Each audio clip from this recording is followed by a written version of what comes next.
Tayyib, subhanahu wa ta'ala anatuambia sababu ya kukhitalifiana kwao ittiba'il hawa, ni kufuata matamanio ya nafsi. Ndio maana Allah katika suratul Jathiyah anamuelekeza bwana mtume, anawaelekeza wafuasi wa bwana mtume, anasema thumma ja'alnaka ala shari'atin, baada ya yote Muhammad tumekujalia wewe uwe unaongozwa na sheria, uwe unaishi na sheria, mambo yako yaambatane na sheria. Tunapozungumza sheria katika darsa hapa, tunazizungumza sheria anazozitambua Allah tabaraka wa taala. Thumma ja'alnaka ala shari'atin minal amri, katika mambo yote, fattabi'iha, ifuate sheria katika mambo yote, wala tattabi'i ahwaahum, hata siku moja usiwe tayari kuongozwa na matamanio yao watu. Makafiri wanamwambia tumwabudu Mungu wa kwako mwaka mmoja, alafu uje kuabudu waungu wa kwetu mwaka mmoja. Mungu anawaambia hakuna mseto katika dini, lakum dinukum waliyadini. Kuomba mvua ni ibada Waislamu. Hakuna kuomba mvua Waislamu wa kweli wakakusanyika na wasiokuwa Waislamu eti wanaomba mvua. Hakuna hiyo. Hakuna. Kwa sababu kuomba mvua ni nini? Ni ibada. Kama ni ibada, kila watu hutekeleza ibada kwa taratibu zao. Sisi waumini tumeambiwa mahala popote pale tukisikia Allah tabaraka wa taala ananasibishwa kuwa na mtoto, sisi mahala hapo tuondoke. Amri ya Mwenyezi Mungu tabaraka wa taala. Lakini kuna watu wana dini, ili wamuombe huyo Mungu wao lazima waseme kwa jina la Baba na kwa jina la Mwana na kwa jina la Roho Mtakatifu, tunakuja kwako e Bwana. Sisi maneno haya ni ukafiri. Kwa hivyo hatuwezi kuabudu mahala pamoja. Wacha waombe mvua sehemu yao wenye imani yao, na waombe mvua sehemu yao wenye imani yao. Hakuna kufuata matamanio na matakwa ya mtu yoyote tukaiacha sheria ya Mwenyezi Mungu. Na hili tunalizungumza kwa sababu liko katika uwanja wa dini. Liko katika uwanja wa dini, na wenye kulisemea hili ni watu wa dini, sio watu wengine. Kwa hivyo Mwenyezi Mungu anatuambia wala tattabi'i ahwa alladhina la ya'lamuna, usifate ukaongozwa na matamanio ya wale wasiojua kitu. Innahum, hakika yao, la yughnu anka minallahi shay'a, kwa Mwenyezi Mungu hawatakusaidia hata kama ukijikumbatia kwao, hawakusaidii kitu.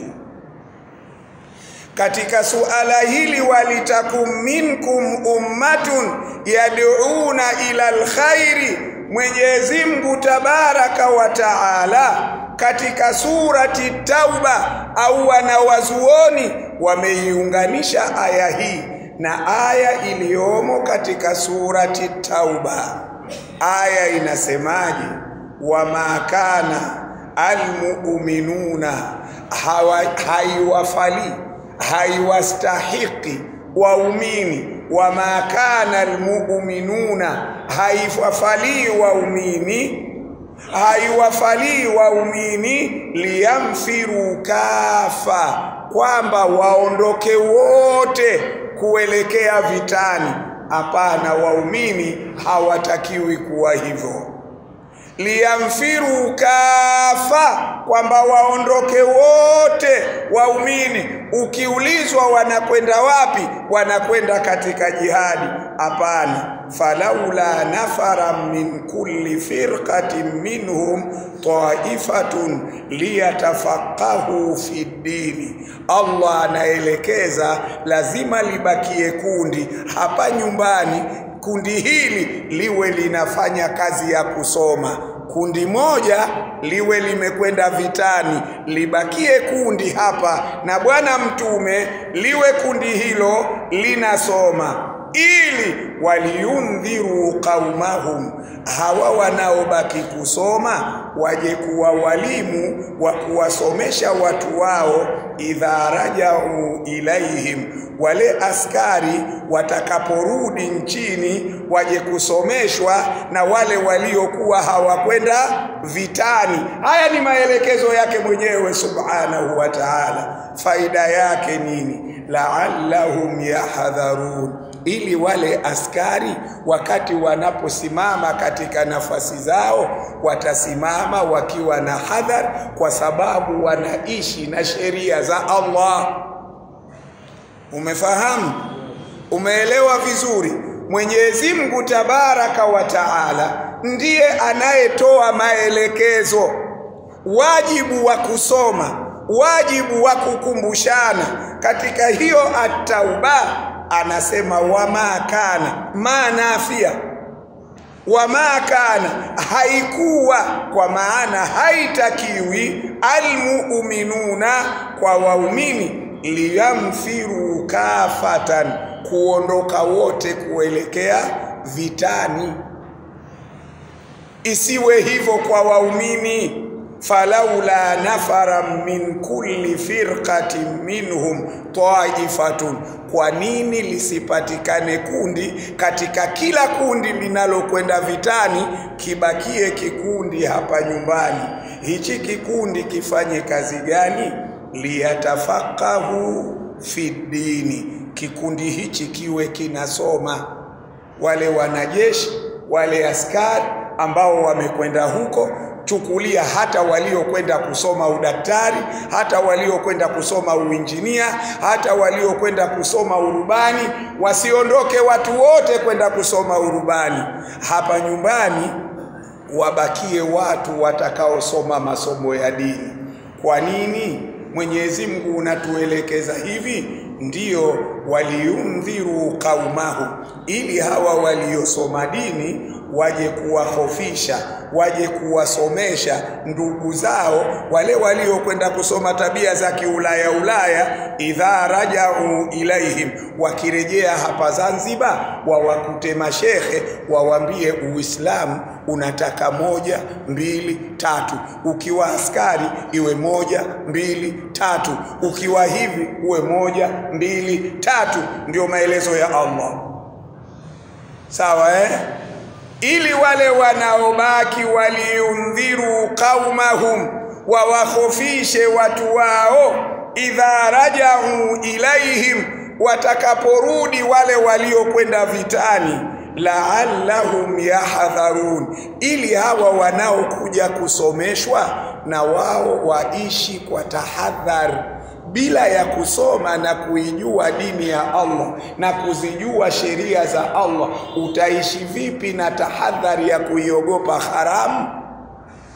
Kwa nini ukiziona pesa usiziibe? Kwa nini mwanamke mzuri unayefanya kazi naye ofisi moja, kwa nini usitoke naye? Huna tahadhari ya kitu chochote, lakini Mwenyezi Mungu amewajibisha wabakie watu kusoma ilmu ya dini. Kwa hivyo hata maskuli humu, kama ufahamu tunao, Mungu anatuambia wasomesheni watu wawe madaktari, wasomesheni watu wawe makapteni, wasomesheni watu wawe kila fani, lakini muwabakishe watu wawe wanaisoma dini.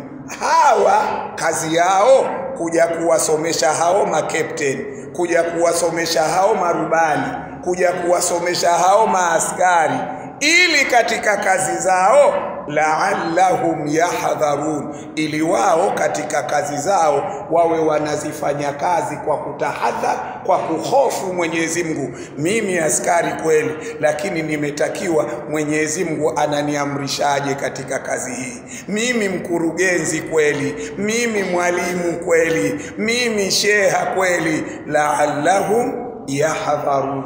Kwa kupitia ilmu ya dini ndio watu watakuwa na hofu. Kama watu hawana ilmu ya Mungu hawawezi kuwa na hofu.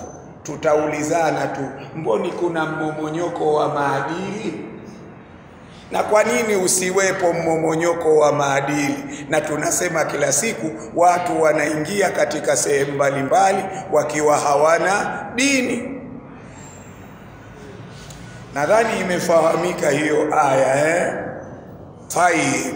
Ndio Mwenyezi Mungu anatuambia walitakum minkum umma, lazima ni wajibu liwepo kundi katika nyinyi waumini, yaduruna ila alkhairi, kundi hili kazi yake kuwalingania watu khair, wayaamuruna bil ma'rufi, kundi hili liwe linawaamrisha watu mambo mema, wayanhauna anil munkar, kundi hili lisimame kuwakataza watu mambo mabaya, wa ulaika humul muflihun, na hao ndio watu waliofanikiwa. Wakati ninadurusi darasa hili nilikuta aya moja katika surati Tauba. Aya hiyo inasema hivi, mwanzo wa surati Tauba, mwanzo pale anatuelekeza Allah tabaraka wa taala juu ya kuwa na msimamo na makafiri. Anasema fa idhan salakhal ashhurul hurumu, ikimalizika miezi mitukufu ya heshima, ikimalizika miezi mitukufu ya heshima, ni miezi mine, faqtulul mushrikina, waueni makafiri, haithu wajadtumuhum, popote mtakapowakuta waueni makafiri. Lakini napotaka tupasome na tupaunganishe na darasa letu, Mwenyezi Mungu Subhana anatuambia wahudhuhu, hawa makafiri watieni mkononi, wahsuruhum, hawa makafiri muwafunge, wakuudu lahum kulla marsadin, nyinyi Waislamu munatakiwa mukae katika kila njia inayopeleka mafanikio kwa makafiri. Nyinyi mukae hapo, muzibe mafanikio yasende kwa makafiri. Hii aya Waislamu wameifahamu makafiri, ndiyo maana wamekaa katika kulla marsadin. Ukienda katika uongozi wamekaa wao, ukienda katika mambo ya mali wamekamata wao, ukienda katika ilmu vyuo vikuu wanavyo wao. Wamekaa kulla marsadin, katika kila sehemu. Badala ya kuwa maneno haya anatuambia sisi Mwenyezi Mungu wahudhuhum, Mungu anatuambia tuwatie mkononi makafiri kwa aina yoyote. Sio lazima kuwatia katika mapingu bwana tuwatie mkononi kitaaluma, tuwe mbele, tuwatie mkononi kimapato, tuwe matajiri, tuwatie mkononi kimamlaka, tuwe katika nafasi. Ndio maana wahudhuhum, watieni mkononi, wahsuruhum, alafu muwadhibiti. Mungu anatutaka makafiri tuwadhibiti, lakini kubwa zaidi anatuambia waquudu lahum kulla marsadin, nyinyi Waislamu kakaeni katika kila maeneo ambayo yanapeleka maslahi kwa makafiri, nyie kaeni hapo muzibe njia. Wale watu wa mipira wanasema wenzetu wa Ulaya huko wanapocheza mipira hawachezi kama wa Afrika tukavamiana ikawa kama gwaride vile. Umefahamu? Wenzetu wanakaa katika maeneo, wanaziba maeneo. Mtu anatoa pasi, samahani kwa hilo, anatoa pasi si kwa kumpa mtu, anatoa pasi eneo hili kuna mtu namba 11 saizi atakuwepo hapo, kwa hivyo yeye anatoa pasi eneo lile namba 11, hata kama alikuja kusaidia huko atakimbia kwenda kukava ile nafasi, sio akaiwahi ile pasi Basi na Waislamu wameambiwa na Mola wao Subhanahu wa Ta'ala, waquudu lahum kulla marsadin, kaeni kwa ajili ya makafiri kuwazibia mifereji yao katika kila uchochoro. Tumeambiwa hivyo, lakini wenyewe tuko wapi? Tunakoroma. Watu wamechukua hizo nafasi, kila uchochoro wamekamata wao. Nenda kawaangalie katika elimu, shafahamu, nenda kaangalie katika vyuo vikuu, nenda kaangalie katika upande wa hospitali, wako kule, ambazo sehemu hizo zote Mungu alitutaka sie tuzibe, tukamate nafasi maskini. Kwa hivyo kila tukijitahidi kupeleka timu mbele haiendi, kiungo kazibiwa. Umefahamu? Badala namba 9 kungoja pasi za kufunga, anakuja kuokoa magoli yeye. Patapatikana ushindi hapo? Tai. Hivyo ndivyo anavyotuelekeza Mwenyezi Mungu Kwa hivyo litakum minkum ummatun yad'una ila alkhairi wa ya'muruna bil ma'rufi wa yanhauna 'anil munkari wa ulaika humul muflihun. Wala takunu, wala msije mkawa kalladhina, kama wale watu ambao kwamba tafarraku, walifarikiana katika misingi ya dini, wakhtalafu, wakakhitalifiana katika misingi ya dini, min ba'di ma ja'ahumul bayinatu, baada ya wao kujiliwa na ubainifu. Kwa nini wamefarikiana? Kwa sababu waliongozwa na matamanio ya nafsi zao. Wale walio katika kitabu hiki cha Sheikh Muhammad Swawi, upande wa pili kuna maneno yanasema tambihun al-ikhtilafu alladhi asharati ilayhi al-aya, ikhtilafu ambayo aya imeiashiria hapa. Ikhtilafu hii, wala takunu kalladhina tafarraku wakhtalafu, inma yuradu bihi, panakusudiwa kwa ikhtilafu hiyo al-ikhtilafu fil aqidati, kutofautiana katika masala ya msingi aqida. Al-ikhtilafu fil aqidati, kukhitalifiana katika misingi ya aqida, wa fi usuli dini, na katika misingi ya dini. Wa amma al-ikhtilafu fil furu'i, ama kukhitalifiana katika masala ya tawitawi ya furu'i, kama ikhtalafa al-a'immatul mujtahiduna, kama walivyokhitalifiana wanawazuoni walio na sifa ya ijtihadi mpaka zikapatikana madhehebu maarufu 4 zilizobaki, lakini zilifika mpaka 12. Fadhalika minal yusri fi sharia, ikhtilafu hiyo anatuambia shekhe ni katika wepesi katika kutekeleza sheria zetu za dini yetu. Kama nabaha dhalika al-ulamau, kama walivyoweka wazi hilo na kulizindua wana wazuoni. Walibni Taymiyah rahimahullahu risala, Ibn Taymiyah anacho kitabu kidogo qayyimatun, kilichosimama, asmaha, amekiita kitabu hicho Raf'ul Malami, kitabu cha kuondosha lawama, anil a'immatil a'lami, kuwaondoshea lawama wana wazuoni wa ulimwengu. Kwa nini walikhitalifiana? Al-Imamu Ibn Taymiyah ana kitabu hiki, kitafute utakipata. Kwa nini kukawa kuna ikhtilafu katika madhehebu? Na ikhtilafu hii ya kimadhehebu sio aliyoikusudia Allah hapa kutuambia wala tafarraku. Tumefahamiana Tayeb. anatuambia subhanahu wa ta'ala, wa ulaika lahu wala takunu kalladhina tafarraqu wakhtalafu min ba'di ma ja'ahumul bayyinatu wa ulaika lahum adhabun adhim.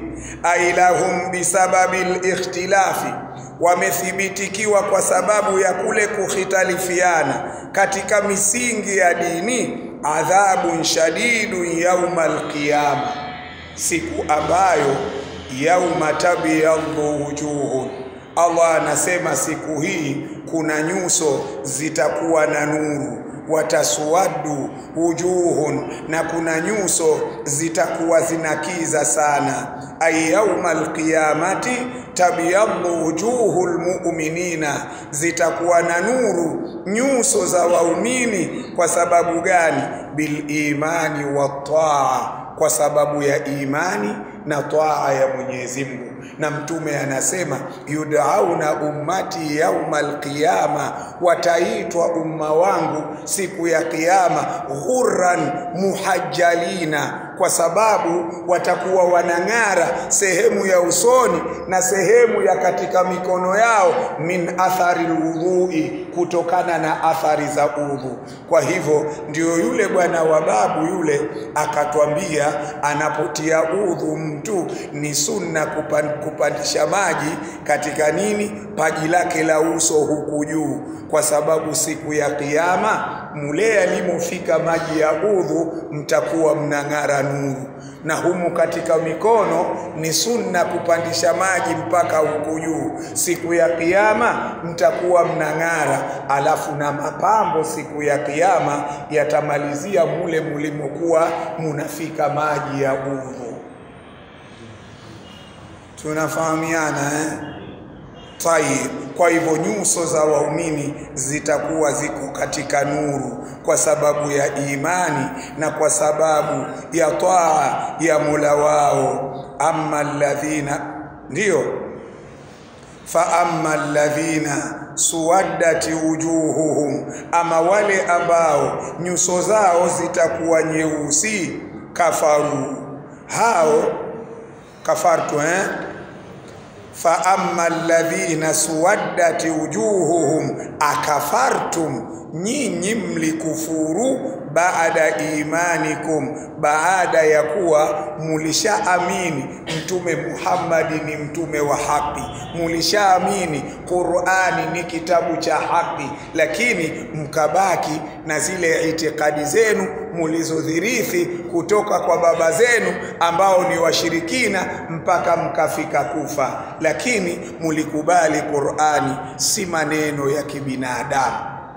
Wanaambiwa hivyo fa amma alladhina suwaddat wujuhuhum, ama wale ambao nyuso zao zitakuwa nyeusi, Allah anasema akafartum, nyinyi mulikufuru baada imanikum. Hadha tafsilu li ahwali alfariqaini, maelezo haya ndiyo tafsiri ya hali ya makundi mawili.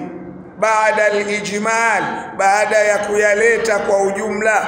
Wal maana, amma ahlun nari alladhina suwaddat wujuhuhum, ama wale watu wa motoni ambao nyuso zao zitakuwa na kiza, fayuqalu lahum, wataambiwa ala sabili taubihi, katika njia ya kuwatahayarisha, akafartum baada imanikum, ay baada ma wadhat